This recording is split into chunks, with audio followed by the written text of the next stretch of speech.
Welcome to CJ's Chat Box. My name is CJ Sorensen, and I have a show on TV6 where I interview people from the village who have tremendously interesting lives. They have stories to tell, and I think everybody should hear them. So, welcome to my show. And today, my guest, I'm welcoming Moki Lund. And it's so great to have you here, my dear. It's good to be here. It's been, I've seen you so many times in performances, but I've never had a time to sit down and chat with you. So today is a real pleasure to do that. I'm honored to be here. All right. Okay. Moki, one of the things, first of all, I think you have such an unusual and interesting name. How did you ever get that? I got that from my grandmother. Oh, from your grandmother. Does it have a special? It's supposed to mean a little small dark pearl, but that's her thing, because that's what I look like to her. Oh, that's beautiful. And actually, it's a middle name. Oh, it is? A middle name. My first name is Geraldine, which Gerlyn, not spelled J with a J, but G. Right.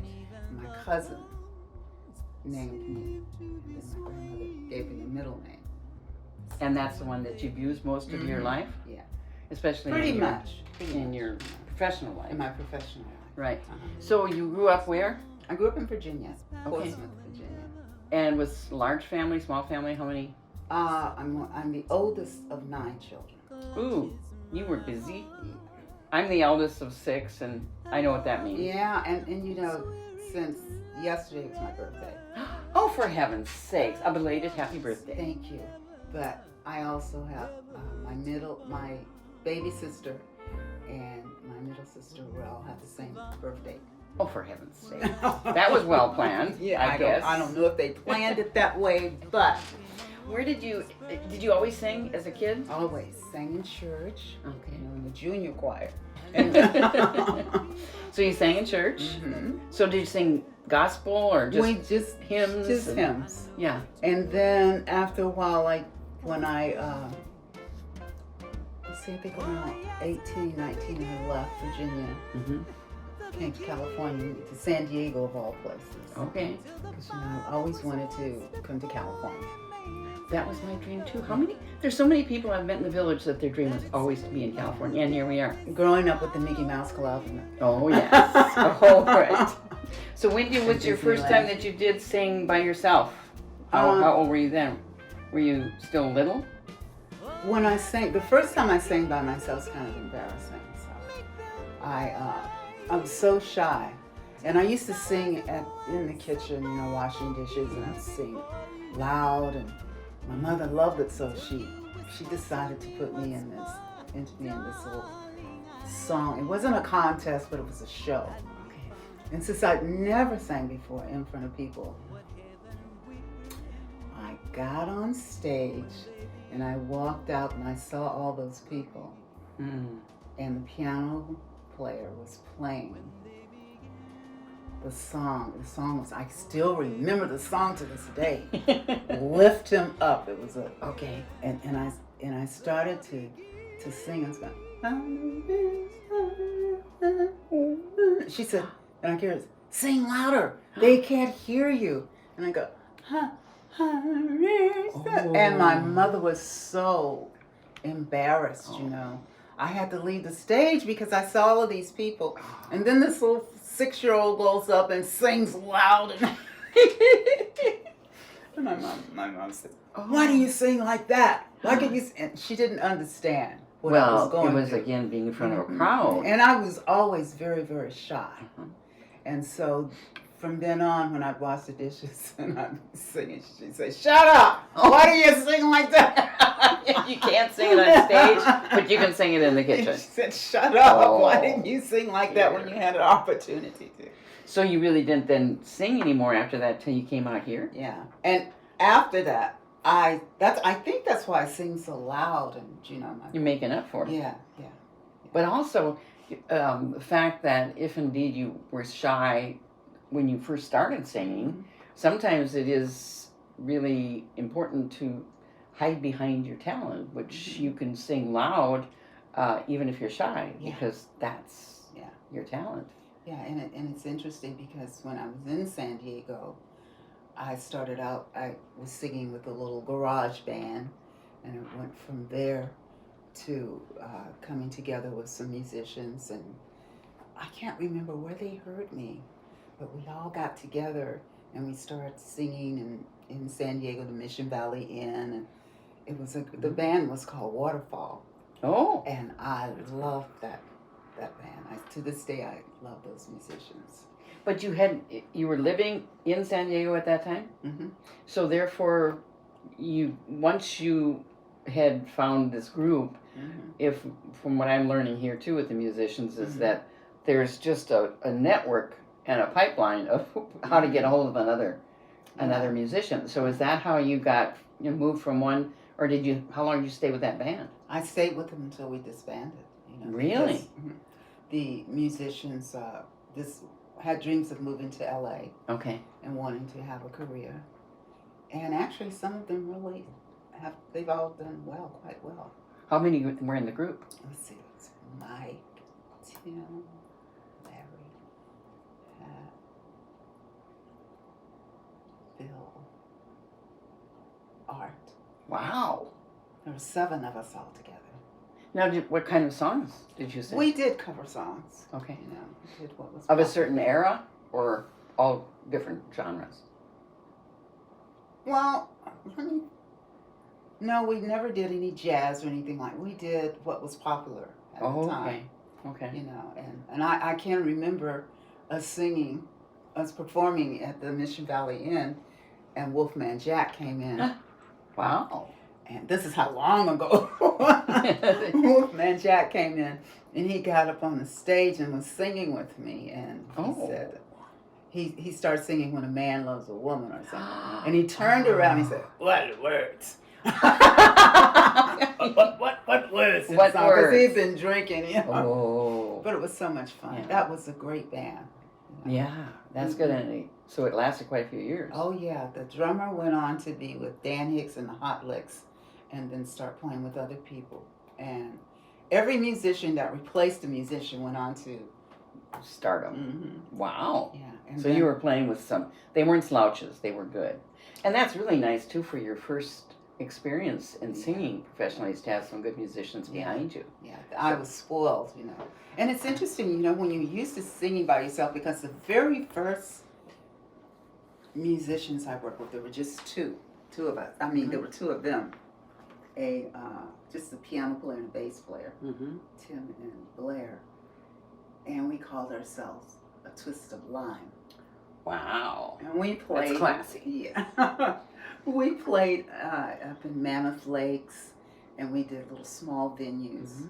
We played at a place during the summer month, summer, and then the ski season, we played at Whiskey Creek, place up in Mammoth Lakes. The plus side, I would think, from that large band, most of the time you need a larger venue, plus with that many, there's probably going to be people that want to dance. Whereas when you have a smaller group, people can still dance, but it is, again, your venue is going to change, and the music you're going to sing and play is going to be a little bit different. So you've had a spattering of both. Yeah. I'm sorry. No. When I Twist of Lime split, that's when Waterfall was looking for a singer, lead vocalist, and they found me. And that's how I got to be with them, singing with them. And when did you move to LA then? How old were you? You were down in San Diego at 20-some? Were you 20 then? I was in I think I was between, you're asking questions. You have to jog the memory. But I think it was in my 20s, because when I moved to LA, because of who is now my ex-husband. Okay.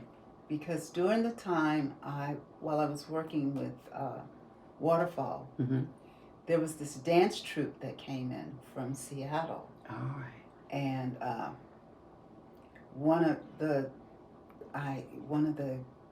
members of the dance troupe was going past the lobby, and he stopped and heard me sing. And he was standing in the doorway, And he came up when I took a break, and he said, "How long are you guys going to be playing?" I said, "We'll be playing until I think it was like 12 or 1." Mm-hmm. And he said, "I'll be right back." And he went and woke everybody up in the dance troupe because they had performed that night somewhere in San Diego. Yeah. And he brought them in to hear me. And then he said, "I have this dream of putting on a salute to Cole Porter." He said it'll be in Seattle. And he said, "I don't know when it's going to take place." He said, "But would you be interested?" And I was excited, I said, "Sure, I'd love to do it." You're young and excited. Of course. And so it was a couple of years because we had changed information and everything. And by that time, Waterfall had disbanded, and then I got to be a part of another group. Look at you. Played at the San Diego Hilton. Oh, wow. And he called and he said, "Moki, it's going to happen." This is like 2-3 years later. And we have been in touch with each well, other. that's good. Yeah.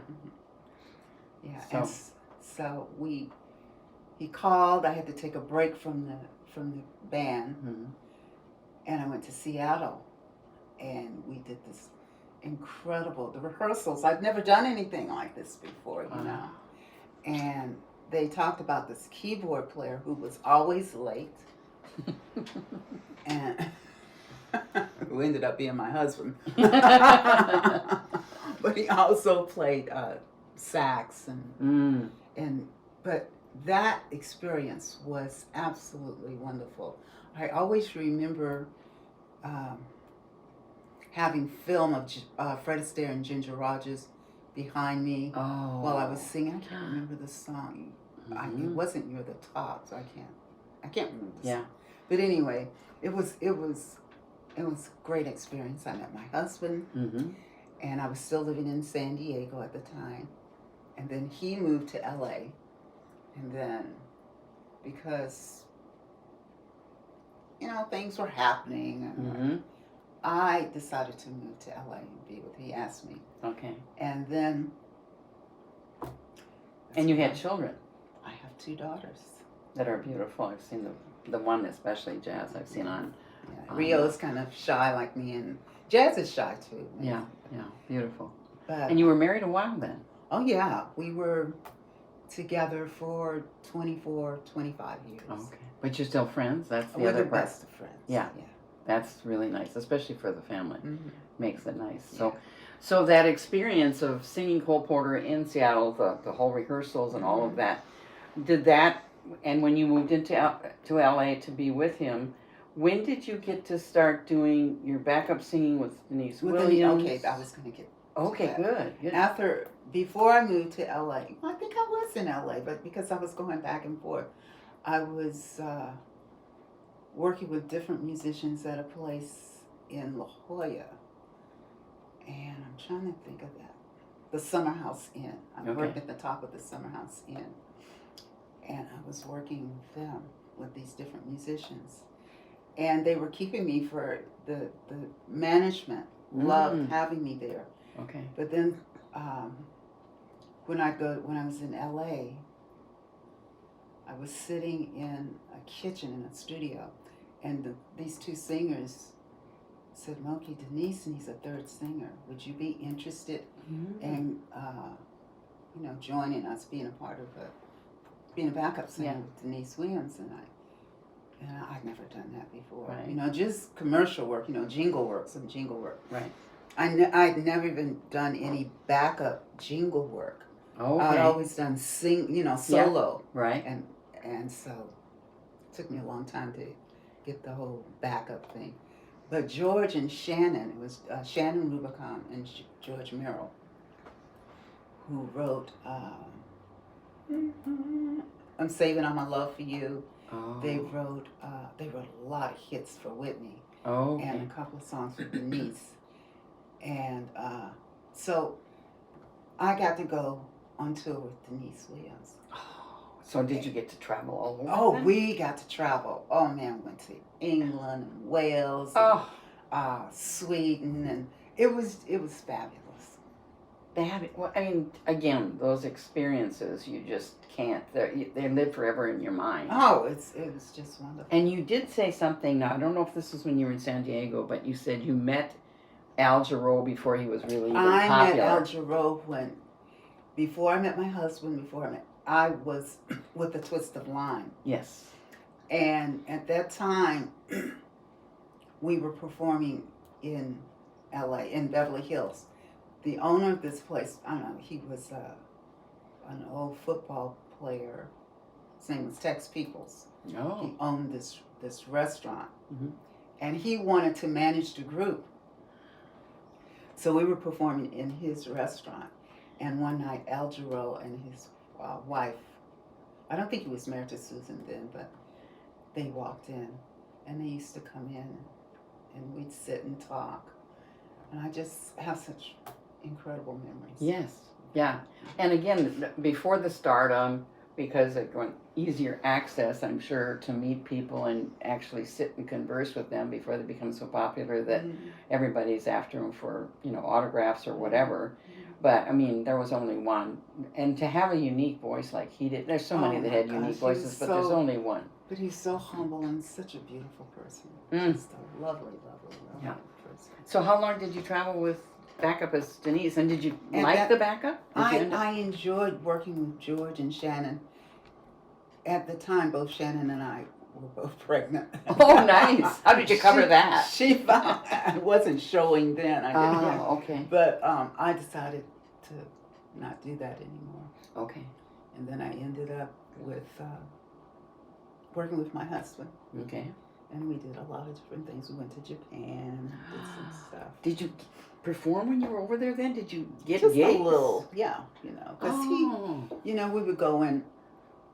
Wasn't like a paid gig or anything, but just to play around. Oh, how fun! Just Japan was, I loved. I grew up during the time where they had what we called nightclubs, which I don't think they call that anymore. Yeah, nightclubs where they would have a pianist, a drummer, and a bass, and that was it. It was always a three-piece combo, and I miss that more than I can tell you. Oh, and there you would be able to, and they also had piano bars, which they don't have anymore. No. And they were popular, and I of course lived in Minneapolis at that time, so every other corner you would find a piano bar and a combo playing. Yeah. There were a lot of them in LA as well, and quite a few in San Diego. Were those gigs easy to get then, so you could just walk into a club and say, hey, we can play Friday night, whatever? They weren't that easy. Okay. I think it was the musicians that I knew, that my husband knew at that time. And so we had a chance to play in little small venues. And it turned out to be a monthly, twice monthly gig, for us. And, nice. And other, like a rotating with other musicians. Well, and again, you're in LA and your family's out in Virginia, or most of them as far as I know, but then you have a couple of daughters. So when you went to the gigs, did you find friends or family, or who took care of the girls? I had babysitters. Okay. I'm thinking, I have to think back now. There's all this stuff is rushing to me. Yeah. Let's see, when Rio and Jazz, we just had babysitters, Okay. come in, a babysitter. I'm thinking so practical now about gigs and so on, and having to be there early to set up and all those kinds of things, and that therefore have someone that you can trust. And in those days, it wasn't as bad as it is now, where you can't trust a lot of people. I had a really good friend who would babysit for us, and we never stayed out that late anyway. As soon as the gig was over, Yeah, you're tired, I'm sure, after being exhausted. Yes, yeah. Then you said something about doing, like, I don't know if it was a fundraiser for suicide prevention or whatever. Prevention of teenage suicide. Oh, boy, they could use that now for what's going on. Oh, my goodness, yeah. But you were singing with some people like with, Rita Coolidge. Coolidge and Mary Wilson. Oh, my goodness. And that was just fabulous. Was that in California? It was in California. It was up in Carmel by the sea. Oh, not a bad place to have it. One of the most beautiful places on earth. Yeah, it was wonderful. So again, just I guess the idea of being a part of, not just bumping into these fabulous people, but being a part of that is so wonderful that again I'm thinking about the memories you have, and chances are you don't always get to keep up with some of them, but whether or not you still have a way of contacting them, because they you kind of spread out and then you lose touch. Yeah, and that's true. I mean, when I was working at the San Diego Hilton, the musicianship changed quite a bit, especially with our bass player. Okay. And one bass player would leave, and then our greatest asset came with Nathan East, who was our bass player for a while, and then he left to go with Barry White. Oh. And when he left, we had this wonderful bass player, Jason Sheff. Okay. And Jason went on to play bass and be lead vocalist with Chicago. Wow. And Jason's father played with Bob Dylan. So. Oh my stars. Yeah. Well, the idea of Barry White, of course, again, we're talking voices. There's no replication. I know. And I remember him on a talk show, somebody was asking him, when did you get that voice? He said, I was like 13. And he said, for a while the kids laughed about it, but he said it didn't take them long before they were envious of that. Yeah. He had definitely quite a voice. So did your husband move back to Seattle then? No, well, now he is, but after our divorce, he moved after divorce, okay. But, and you said does he live in Orcas Island, or is that where he just plays sometimes? No, he lives on Orcas. Oh, he lives on Orcas. Okay. And you said that sometimes when he has these concerts and special events, he'll have you come up and sing. Well, that's just so nice. And your daughter Jazz lives up there as well? She lives in Seattle. She lives in Seattle. Okay. And she's married, but she does she sing, or is she just real creative, artistic? She sings. Okay. She sings and writes music, but she also works with the dog grooming business. Okay. Definitely something that keeps you grounded. What kind of music does she write? I think you've heard some of it. I don't know if you've heard just about everything that she does. It's kind of, I don't know how to describe it. It's kind of between jazz, a little bit of pop. Okay. Her own little creative It's her own style. Wonderful. And she works with musicians in other countries. Really? So she'll write lyrics. That's what's so amazing about Zoom. Oh. And so she could connect with these different musicians. And when you look at it, I see the video of them, and I think they're right in the same area, but they're actually, she works with someone from Italy, someone from Sweden, and what a wonderful technology does work. Whenever I'm on Zoom, it's always bad connection and things start getting wavy. But if you have some good, technical. Have you? I think you've seen some of that. I don't know if you've seen her. I haven't heard her sing. You haven't heard her sing? Well, when you look up and you see her video, you will think that he's playing piano and she's singing. Oh. And at the same time, and he's also playing bass, and all this. And when you look at them, and when certain things that she does vocally, and he's looking, and you think he's looking right at her, but he just happens to be looking away, But you think they're right there together. It's such a great. Well, they must have somebody that really can piece that together properly. I don't know how they do. Yeah, that's amazing. I don't know how they do it, but it's just so amazing. So, after the divorce, did you stay in LA then, or is that when you did a lot of your traveling? No, I stayed in LA. And did you just do solo gigs? And I sang gigs? around with other musicians. And you got in touch with musicians again, and they got in touch with me. Right. Then did you do that for quite a while? Where were you before? Well, you were just telling us that you used to live in Wilshire when you bought the place. Yeah, I had a little place on. Okay. But I also worked in this little place in Glendale. It was like a cigar bar that was owned by George Hamilton. Oh, really? Mm-hmm. And one side was where, you know how the cigar bars are. Have you ever been? I haven't been to one. They have a place where people come in, men who have these special cigars, and they have their own little box or little place, put up. Oh, wow. And they come in and unlock, get their cigars. Well, they smoke. I couldn't handle the smoke. No. But on the other side, there was like a lounge, a bar, where I sang. Yeah. So just me and a piano player. And that was a lot of fun.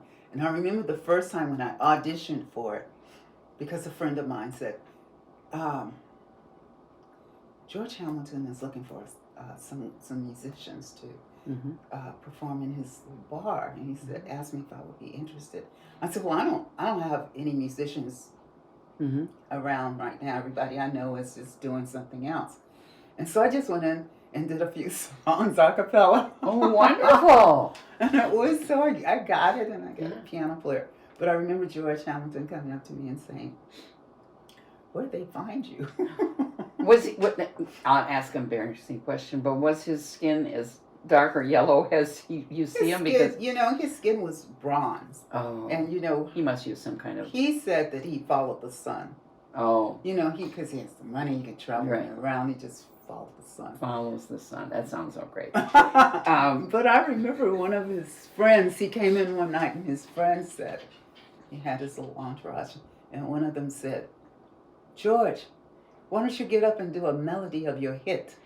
Melody of your hit. That's a good one. Because he had he did that Halloween song. Oh, I don't even remember that. Not the Monster Mash or something like that. But it was a big hit for him. Really? And they said, yeah. No, I guess if I heard it, I would. Funny. It was so funny. Well, speaking of small little places, I do remember the first time that I ever heard you was at Lulu's. Yeah. And you used to come in there. I was there with somebody having dinner. And so we were there a little bit before, but you must have come in at 7 or whatever. And you had a pianist, if I remember. Yeah. And so then you'd sit on a stool and you'd sing these beautiful songs. And of course, I love standards. So I love all of those, the older songs that people just don't play anymore. You don't hear people.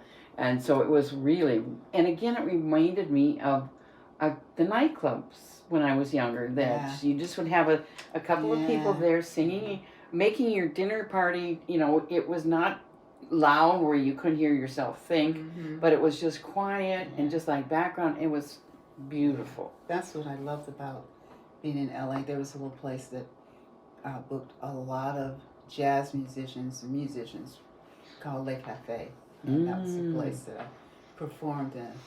And everybody came through this little place. It was owned by, I think he was from Armenia. And it was just a little tiny place, and it was very intimate, The stage was like here, and the people were like right there, sitting around. It was so wonderful. Yeah. Wonderful. Do you know who Carl Anderson was? Did you know who he was? I don't think so. Carl was a phenomenal singer. He played Judas in Jesus Christ Superstar. Oh, really? And he was by far he still is one of my favorite singers. Just incredible singer. But I remember Carl coming in, and he sat in and sang a couple of songs. But while he was singing, his phone rings. Oh. That's a big no. So the phone, and he's talking, and he goes, "Man, I'll call you back. I'm singing." And the phone rings again.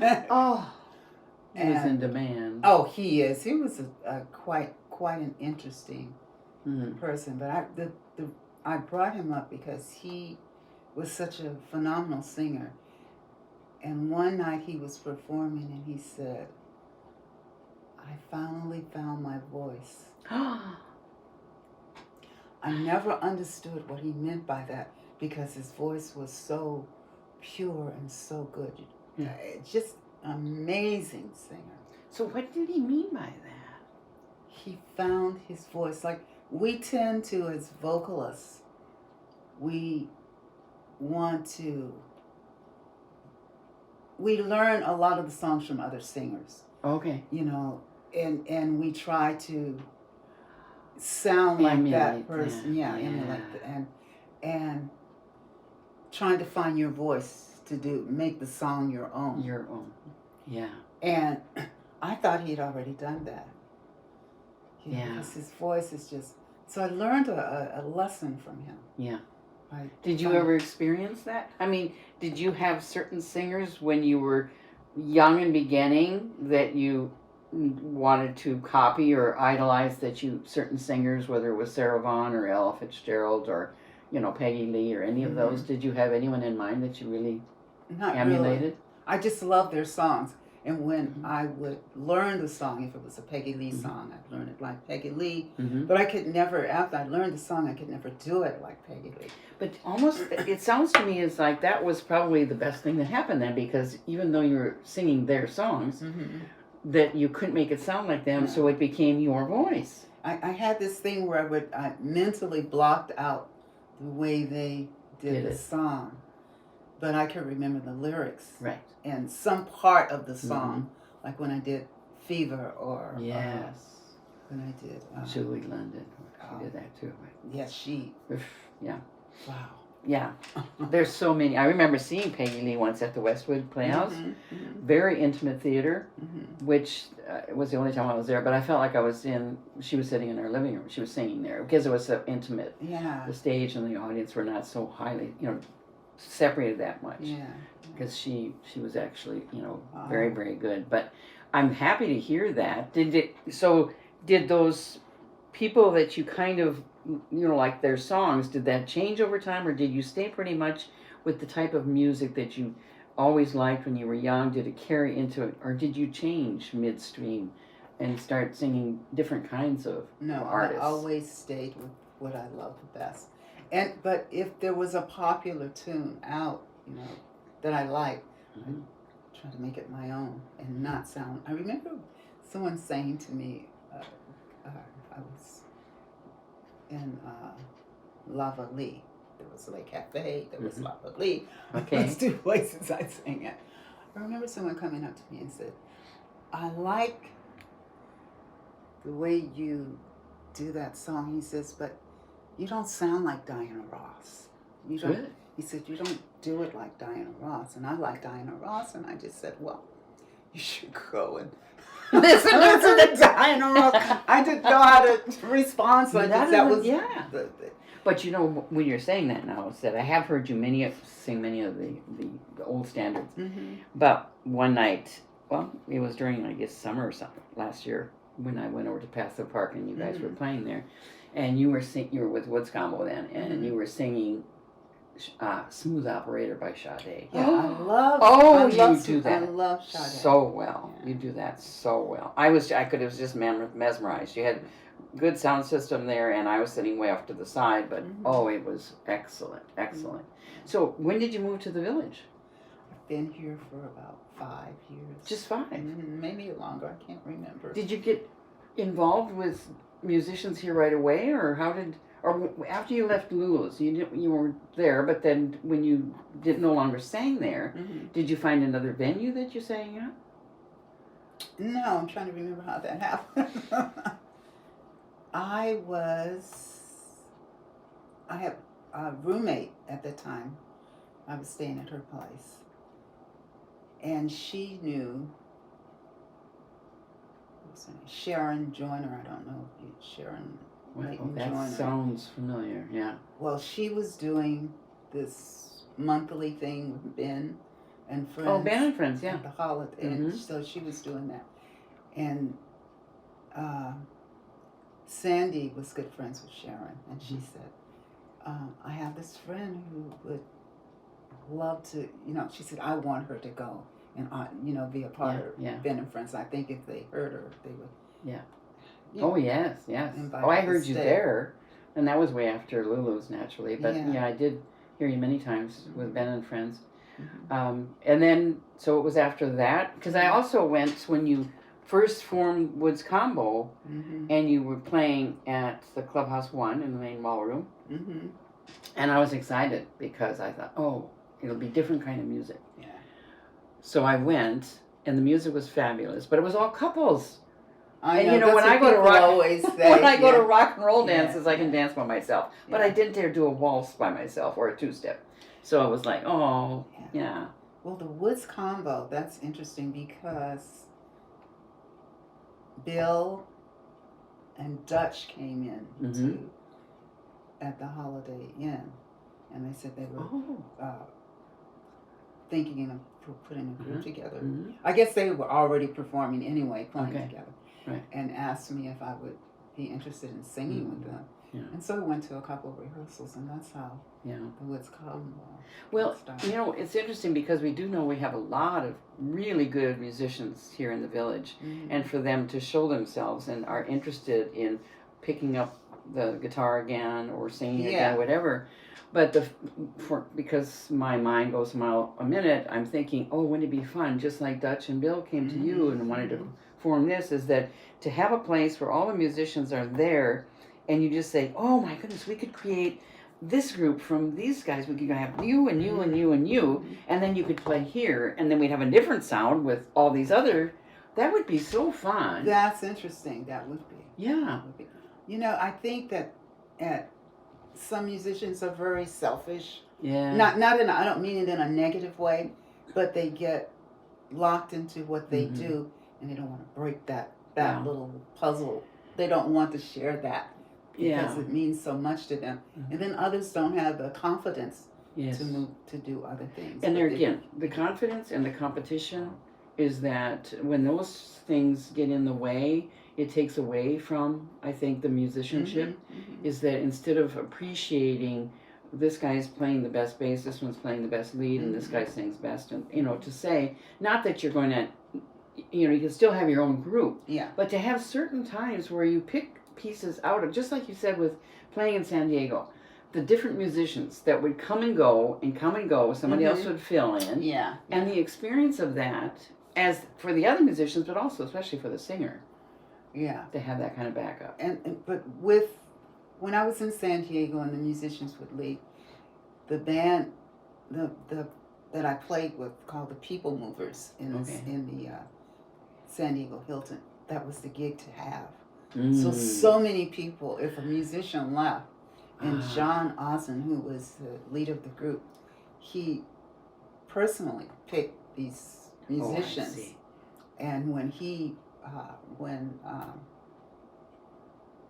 Nathan left, he would ask questions, asked us about, I think it was when our first bass player left, Kurt, and John said, I'm thinking about asking Nathan to be a part of the group.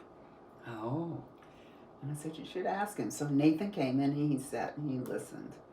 And when I was talking to Nathan, excuse me when I say this, but he said, what do you think? He says, well, I don't know. John, he looks like a big old redneck. I don't know.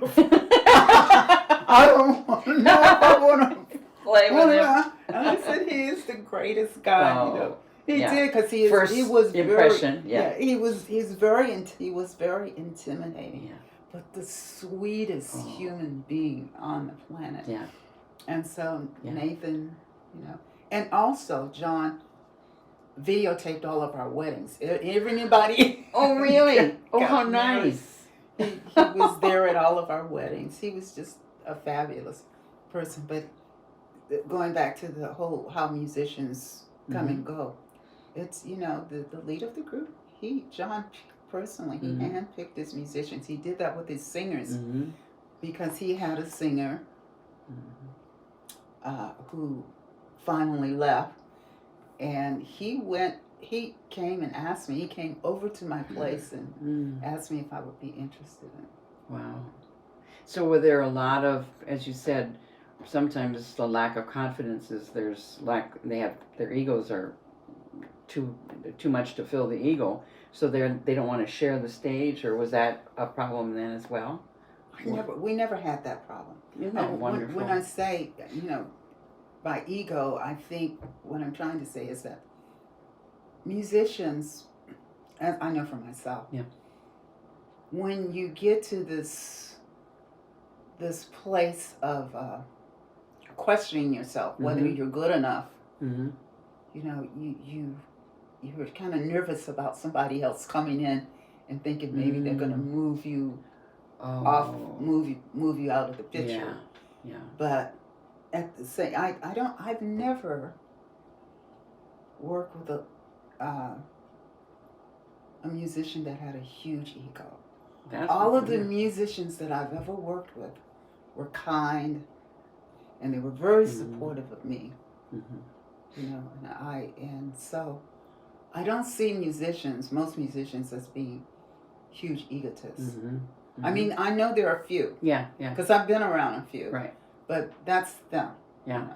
Well, that's really because of, again, to stay in the business as long as you have and be around as many musicians as you have. If there would have been, you know, it's all about me in every place you went, it would be quite, you know, challenging to say the least. Yeah. So, anyway, I think that, you know, again, because the village has got so many musicians and so many opportunities, and we've got bands coming out of our ears now, and hopefully, again, it'll all open up clubhouses, because there's so many opportunities to play there, and most of them, there's a large enough space for people to dance, because most of the people want to dance. That's one thing that keeps people young in here, is moving around and dancing. Music, and doing the kind of music. I mean, there's music for everyone. Yes. There's some people like ballroom music and the standards. People like rock, and like even last night with even with the country western. I never knew there were so many people who were into that kind of music and the way they were dancing. Oh. It is Loki's birthday today.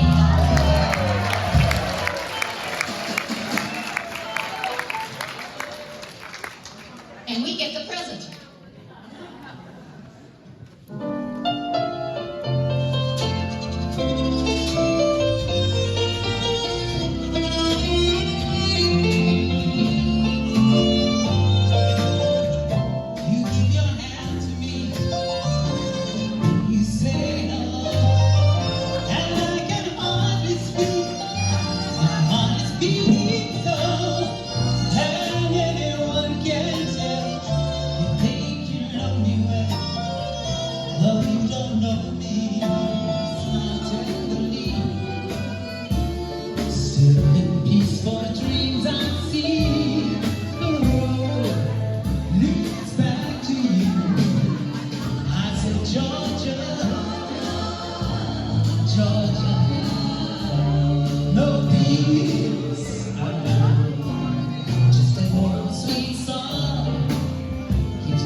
There is something for everyone here in this village. Oh, there for sure. Yeah, every type of music. Whenever I would, which of course it's been too many years now, I would always go to dance at Clubhouse 5 when Rock of Ages played, because they had a great playlist of all rock and roll songs that have good beats. And when I would look on, I would tell his wife, Marilyn, who would sit, you know, and take tickets in the beginning, the drummer's wife. And so I would tell her, you tell your husband what a job they're doing, because the dance floor was never empty. Yeah. I don't care if they were line dancing or rocking out, but it was packed. Yeah. And again, the best exercise you can get. It is. It's totally the best. And once your back is better, yes, maybe you can get out there and do a couple of rock and rolls. Who knows? You know, I think that it's intimidating when for some people to go on the dance floor with the kind of music that the Woods Combo does. Yes. Some of it. Yeah. So they don't want to go out. It takes one couple. Yes. And then it opens the door. It opens the door. Yeah, one of the songs familiar with it. I heard it at TGIF, one of the groups there played B.B. King, The Thrill Is Gone. Mm-hmm. And of course, it's a slow song and it's real bluesy. Yeah. But you can dance to it, whether it's slow, because I dance by myself to it just because it is so bluesy. Yeah. And I'd like to hear some more of that in the village as well. Some more blues and rhythm and blues. And I have people ask me, is there any place anywhere that plays jazz? And I would assume, I don't know for sure, but Laguna Beach is probably the only place you're going to find possibly a small bistro that has jazz on Sundays or something. I don't even know. Yeah, I don't know. I think that's there was a time when I knew where you could go to hear good music. Yes, yeah. But you know, Are we now you have okay? to come to the village and hear good music. Yes, yeah, we know where to put You you. can hear When you come to the everything. village, you get every genre. That's That's right. right. We about who influenced you as far as what singers did you like? And you said, you know, it was their loved songs. Billie Holiday. Oh gosh. Sarah Vaughan. Billie Holiday was my favorite, mainly Yes. because it was my mom played her all the time. Oh. Billie Holiday, Johnny Mathis. Oh, there is not another Mathis. No. And he Never still will be. as good as he was. His throat is honey. Yeah. That is beautiful. Let's see. Oh, there's so many. You know, Joe Williams. yes.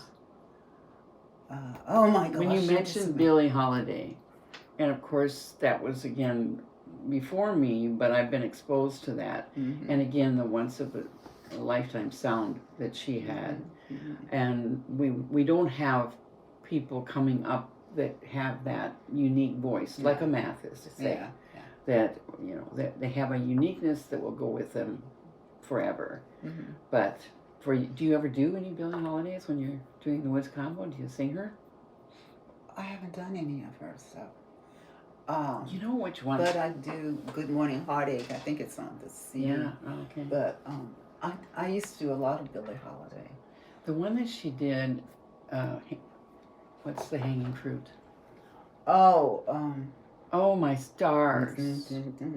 Yes. That, you know, when you hear Strange Fruit. Strange Fruit. Mhm. When I heard that, listened to it, and then realized what she was singing about, it just Oh yeah. cut me to the heart. You know when there were Oh. people who had moved from the South, and they said when they were playing that song, they were committing suicide. They were jumping out of windows. Oh And my that song would be God. playing.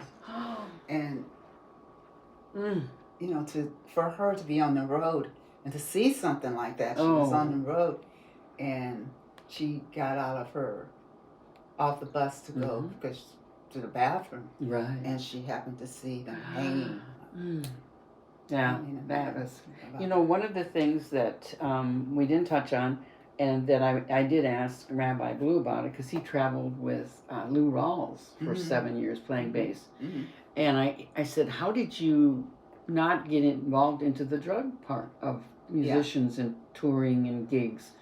Were you exposed to any of that? I remember you said something about Stan Getz. That, Well, Stan, at that time when I met Stan Getz, he was out of, I guess he had gone to jail or prison for a short period of time. Mhm. I'm not sure, I don't want to. But I was in Tucson, Arizona with Waterfall, and we were playing at the Doubletree Inn, and that's how, and Stan Getz was putting on a show in the big ballroom, and at that time he came in while I was singing, and that's how I met him, Stan Getz. but he wasn't the best gentleman because of his assumptions. And, Oh, yeah. yeah. And that, I guess, is part of the scene as well, so that you learn early on, no, you got the wrong gal here. Yeah, he wasn't into the drugs, but he was at that time when I met him, because I think he was sober, but he had other things. Yeah, in mind, yeah. And when I was talking to one of the musicians in Waterfall, I said, "Okay, you don't want to go on the road with Stan Getz, because if you don't give him what he wants, you'll be stuck in some town. Oh, No way to get back home." And you know, the beauty of that, of becoming close to, and because you are the person that you are, to get close to the musicians that you're playing with, touring with, that they're going to kind of take care of you and protect you, Oh, yeah, which is wonderful. That kind of protection is so necessary, because that is a tough profession to be in, and you're going to be exposed to a lot of things. So, and of course, at the time that Blue was traveling, and mainly in the States, but again, they had to put up with, the prejudices. So, Oh, yeah. that was always prevalent then. Always. Yeah. So, You know, and the whole drug thing, I can remember going into the studio, and the soundboard. They'd have a mirror, Oh. and all these lines of coconuts. Guys would be in there snorting. Oh. They don't do it anymore.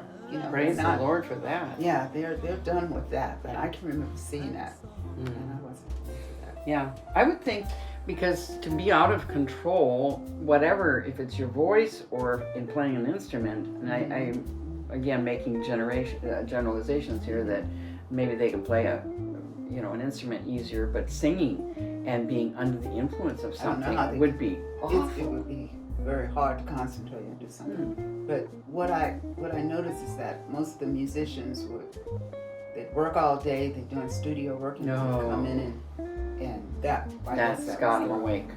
Yeah. I'm really grateful because my husband was never into that. Oh, is that if you're not exposed to that stuff, you can, it's not as tempting. So, yeah, you were fortunate and you were strong enough to say no. Wasn't All right. my thing. Can you make one more close? Sure. Because there's a different, Oh, there's a good vibe. And all right, I can do that. It'd be nice to have another close. okay. Okay, we have talked about everything from soup to nuts today. Yeah. About your whole experience, your professional, your personal life, and your children, and your husband, and the fact that you're still really friendly. I can't thank you enough for spending time with us today, and so now the village can know all about you, not just seeing you with Woods Combo, but also knowing about you and how you came up, and how you're still here, still singing strong and beautifully. Thank you so much. Oh, thank you. So I gotta say thank you.